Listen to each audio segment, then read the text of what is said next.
Thank you, member. And the member for Cowichan Valley.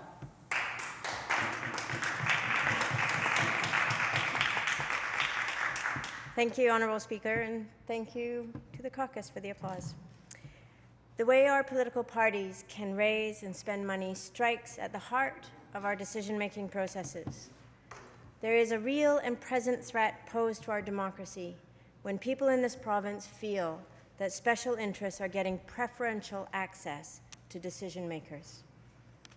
It makes people cynical about politics and cynical about politicians, and this undermines democracy.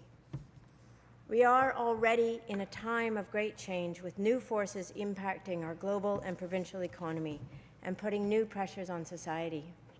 The pace of change in technology, the ever-increasing impacts created by climate change, the challenges facing youth and millennials as they attempt to prosper in the emerging economy, all of these forces present us with new challenges and new opportunities. It will be up to all of us in this chamber to help this province navigate these tumultuous waters. We need to ensure that we advance proactive solutions to the challenges we face and that the choices we make don't simply push the burden to future generations. We need to seize real solutions that offer opportunities for British Columbians to lead healthy and prosperous lives. The ability to do any of this depends on us earning the trust of the people of this province. All of us in this chamber have a responsibility to take head-on any threats that would undermine this trust.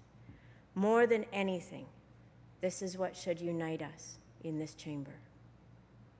This is why this bill is so important. For too long, Honourable Speaker, our campaign finance laws have been allowing to drive cynicism in our politics, even as we became the last jurisdiction in Canada to have almost entirely unregulated campaign finance laws. Little action was taken. With our new minority government in place, I believe this is changing. I also believe that the legislation before us is only possible because our situation now incentivizes parties to work together, rather than giving any one party complete power based on a false majority. With campaign finance, our caucus wanted to see 5 broad themes incorporated into the legislation.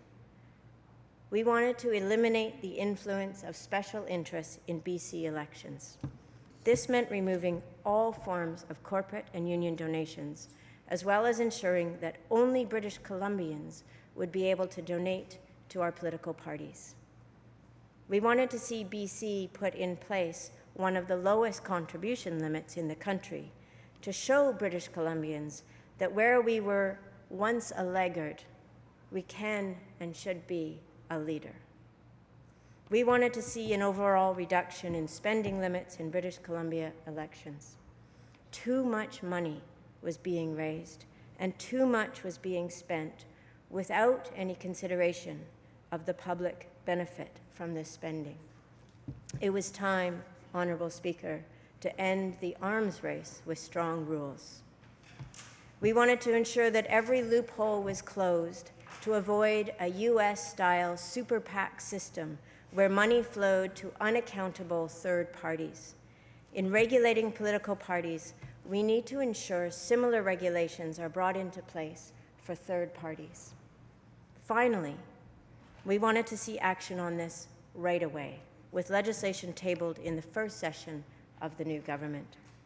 I am proud to see all of these elements in the legislation before us today, in one form or another, but most of all, I am proud to be speaking in support of a piece of legislation that takes a crucial, long overdue step towards restoring British Columbians' trust in government.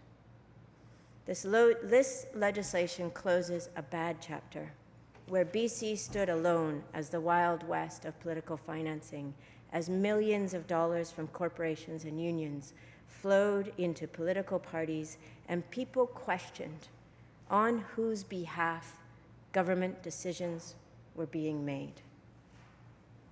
This period eroded public trust in government, but I'm hopeful that all of us, can rebuild that trust. I'm hopeful for a better democracy, a democracy that puts people at its center rather than special interests, a democracy that earns the trust of British Columbians through demonstrating over and over again that it is with their hopes, their desires, and their needs at the heart of how we make decisions. Because people should never need to question whether government is acting with their best interests at heart versus the interests of corporate donors. To have to ask this question, a question that became so dominant in BC politics, is to strike at the heart of democracy. With this legislation, we are removing the corrosive influence of corporate and union donations in our politics. But the effort to restore trust in government doesn't end here. It is up to all of us, all of the members in this House, to do this together through our words and our actions, Honourable Speaker. As elected members, we must be open, engaged, and accessible to our constituents and to British Columbians. We must be responsive. The growing frustration with the Wild West fundraising fell on deaf ears for far too many years, and cynicism was allowed to grow. We must be honest and transparent about why we make decisions and take the stands that we do, including when those decisions are difficult and when the conversation is uncomfortable. This bill is one crucial step that government must take to restore people's faith in government, and I'm pleased to support it. Thank you.